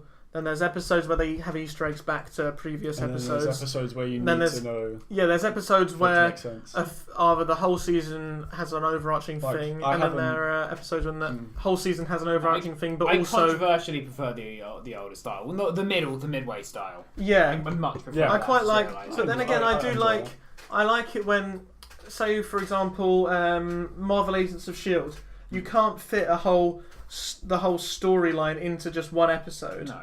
Because what's happening is too big. That's a nice in between.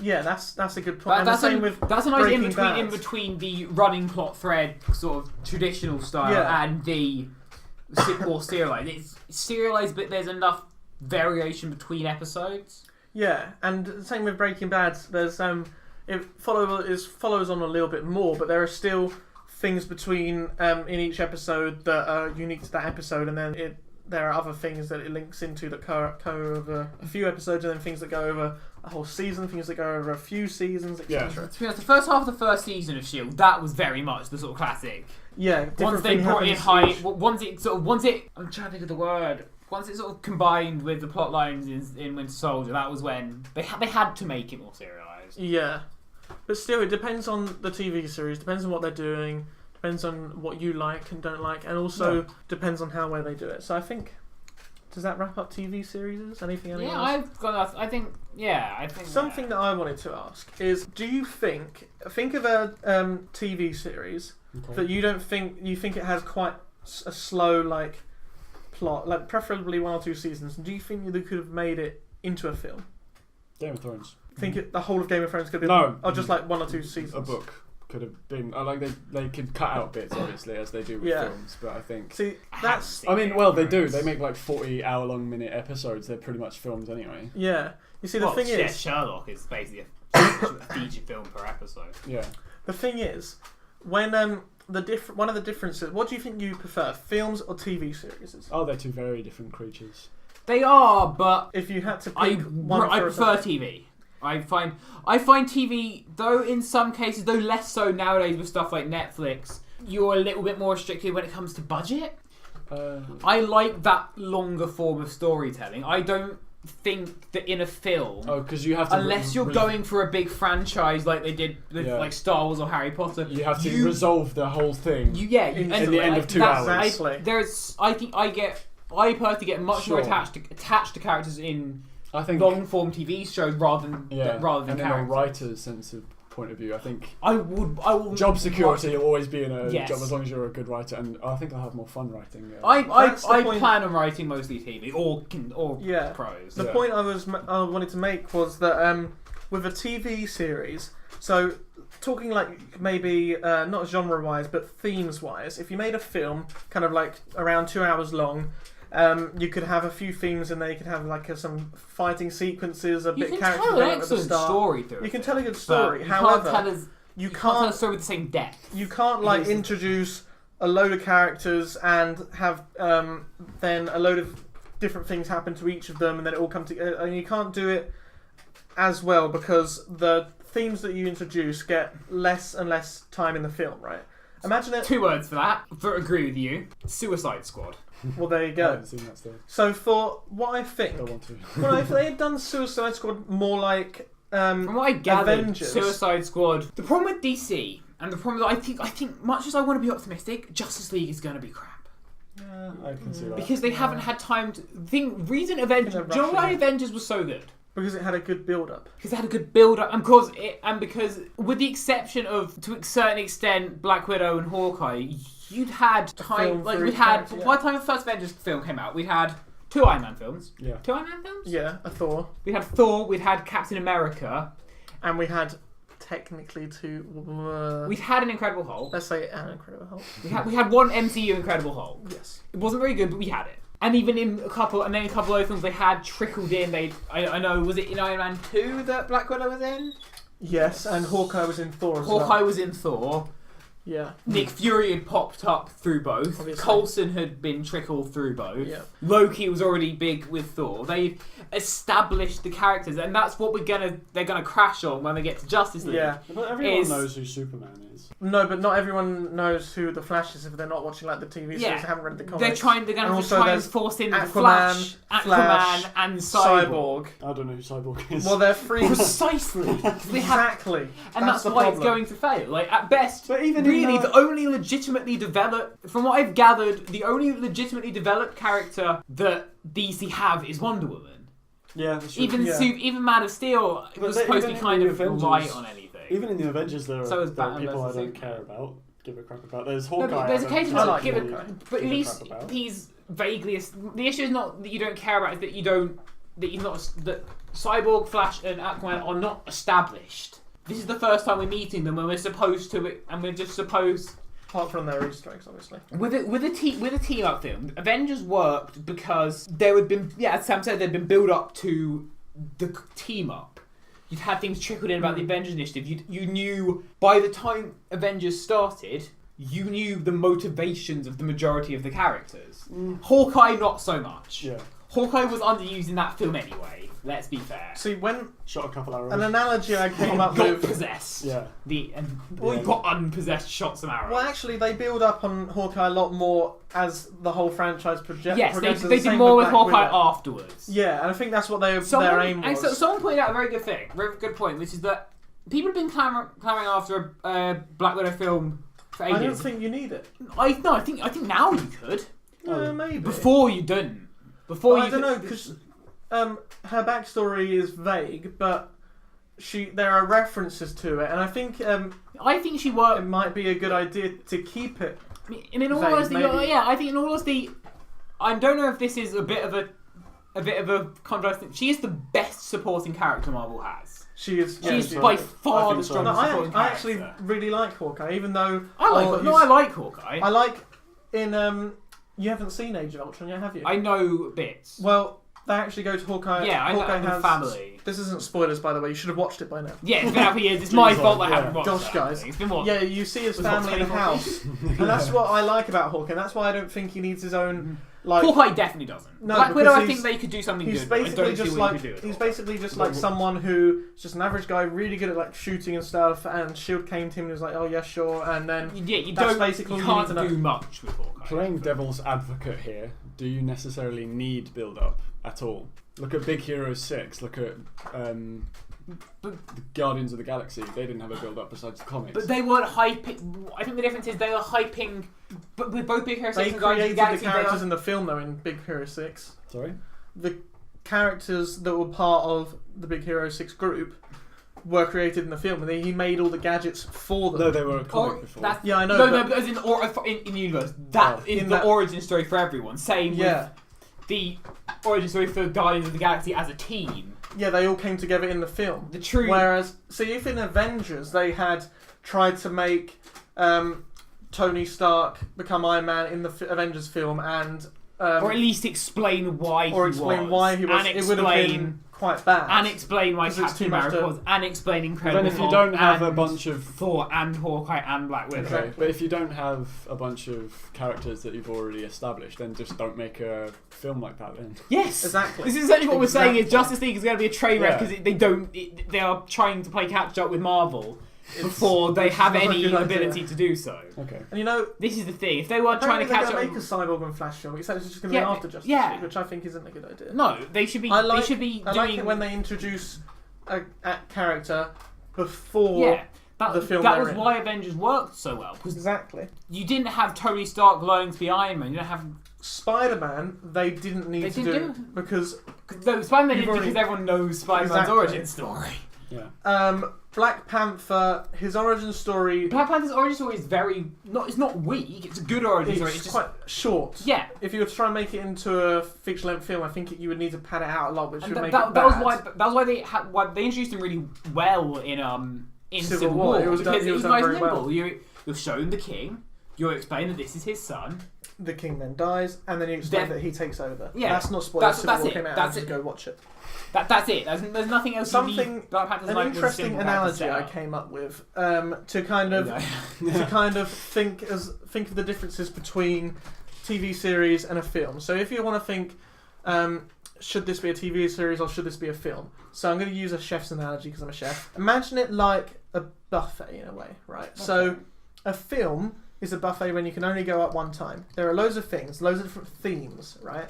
And you can fill your plate, and you can take a little bit of loads of different themes, but that will make a very varied plate, very varied film.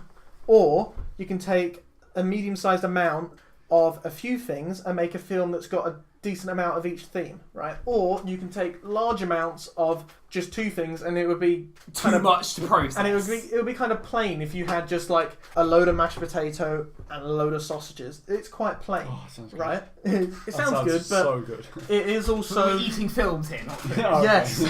It also means you've got a film with only two themes, and they're both dragged out to a really long time, right? Okay. Whereas So you want to have like a medium-sized amount of a few different themes that kind of match together, right? Like a roast, okay? That's what you're kind of aiming for a film. You don't want film as a roast dinner. You're making me hungry, Sam. Stop. With a TV series, it's like an all-you-can-eat buffet, and each plate is the next episode, right? Yeah. So first you go up there and you take a few themes, a medium-sized amount, and you create your characters and you create a little bit of backstory maybe if you want to do that in the first episode, stuff like that. And then you can go up there and you can get a different few things, maybe introduce more characters, and then you can go up there and you can maybe kill off people, and you can do this as many times as you want. So that's why, when also, I don't know if you've noticed this, when you think of a TV series that you've watched, think of the main character and think how much do you kind of know them and like them and kind of feel for them compared to the main character in a film you've only seen like once or twice. Because you're exposed to the main character in a TV series a lot more, and you see them go through... That's right, that was where this conversation started. Well, yeah, you see the main character of a TV series go through more things, deal with maybe death or deal with more characters and things like that than you do in a film. Therefore, you get more used to them and stuff than if you were to just watch a film. You're like, oh, there's this guy in a film, there's this guy, he meets this girl, they fall out, they get together, and then eventually they get together and they're happy ever after. That's like a rom-com maybe. Like I said, film and TV, two very different things. They are. With TV, I think the plot and with this, like the character development can be stretched out infinitely if you want. Exactly. But with a film, you get used to a character and you like the character a lot quicker because it's a film. And it's just one string. That's why I personally well, I don't know what I prefer between TV and film. You can like a TV character just as much as you'd like a film character. Yeah, you can, Because but I think it's easier to get invested in the plot and the character arc in TV. Yeah, because, so say you watched a whole season of, say, I don't know, let's use Breaking Bad because I know a lot about that. Then let's say you watch a film that's quite short. Well, like, what's the film someone edited down to a 2-hour version of Breaking Bad? Oh yeah, yeah. So you would say think of a TV series and a film that you both have seen. Don't say it out loud, just think of it. Now, say someone showed you a picture of the main character from the film and then a picture of the main character from the TV series. The one that you're going to know more about, most likely, and kind of maybe feel more for, is the one from the TV series, because you've been exposed to them for longer. If you meet someone on the street and you become friends with them and you talk to them for about a day and then you think, right, how much about this person do I know? Compared to if you meet someone on the street and you see them over the space of a year for like a few days every now and then, you're going to know more about them and you're going to like them a bit more maybe and stuff like that. But that's the thing with film, because it's faster moving than a TV series, you're gonna just accept more about the character. Yeah. Because you want to know. So if it lets you know, all this happened before, by the way. Then you're like, oh, okay. Sure. And I like this character now. Yeah. But with TV, you're allowed to stretch it out as much as you want. Yeah, and that's what, going back to the analogy of the buffet, in a film, you have to have less themes because you've only got like 2 hours or so. So you have to, if you were to try and squash loads of stuff in there and try and set up this whole character and try and explain everything about his past, his whole life story, and like what's happening now and what he's going to do in the future and all this stuff, it'd be too much and the film would be bad. You have to pick, that's why there's like genres as well. So you have to pick, right, there's this character, this is going to happen, then this, then this, then this, then the end. Kind of like it doesn't have to be that linear, but you know. Whereas with a TV series, you can do a little bit more, or you can do a lot more overall. Generally with TV you can have an end game, but it's more flexible. Exactly, and you can get to it longer, and in each episode, not obviously, you're not going to take forever to explain what's happened, you're not going to take a whole season, but you can do more themes, but about the same amount in each episode. Each episode can have the same amount of themes as a film, obviously less time because you're not going to have 2-hour episodes. Then with each episode you can change it up a bit. So there's a limit to that though, I think. Yeah, obviously you can't have a series where one episode is like starting off, another episode's a comedy, and the next episode's a drama. You can't obviously do that. No. But you can like introduce characters later on, whereas in a film you have to have a certain limit. You can't introduce a whole class of people in a film or a whole massive group of people and introduce each of their backstories at the same time. Whereas with a TV series, you can pop them in when you want and explain them in one episode. Have their own episode and it all fits together in the end. And overall it makes a lot longer piece. If you were to put every episode of a series together, it'd be a really long thing. But that's why I don't know if I had to pick between TV and film. I don't know because you have to. Because I like, well, if someone has said to you, if you've got a story in your head and it was kind of in the middle of a film and a TV and you didn't know which direction to take, then you would have to pick. And it depends whether you want to compress what you've got or extend it. Say you have like a story that's like 4 hours at the moment and you either choose to compress it into a film or stretch it out to a TV series. And it depends on what you want to do. But then you run the risk of doing that. You run the risk of, if you stretch it out, then you run the risk of making it too boring. Yeah. But then it also means if you choose to go TV series, it also means you can add more stuff into it. If you've got more ideas to add to it. Or you go in the opposite direction, and if there are bits you want to chop out, and you can make it shorter without damaging the story too much, then you make it to a film. So that's why I think when someone says, "Oh, that should be a film," or "Oh, that should be a TV series," just go back and think of the analogy. Does each episode need to? Can you fit those themes on just one plate? Is there enough content that you could spread out? Yeah, or could you add more content and still make it good and keep it good and extend it out to be multiple plates of food, or could you make it one plate of a Sunday roast? That's what you got to think. That is an analogy and a chef's analogy. A good way of wrapping up that little segment. Also, probably the name of the podcast, Chef's Analogy. Oh no! The name of this episode is OCDC. It's my prediction. No. Film and TV. No, Good Film was a Roast Dinner. Oh, Good Film was a Roast Dinner. That's it. Episode 2. Good Film was a Roast Dinner. Cool. That was a good. So that's it for today. This has been the second episode of the Traumatised Pineapple. Yeah. I have been Adam. Adam is talking _ on Twitter. Adam is talking everywhere else. I am still Sam from LSA Productions, and there's loads of links on our channel. Go click on them. Find stuff. I think I'm still Linky Doodle. I don't know. This has been the Traumatised Pineapple Podcast. Thanks for watching. Bye. For future episodes, as well as behind the scenes info and bonus material, head to our website at traumatisedpineapple.wordpress.com. Thanks for listening.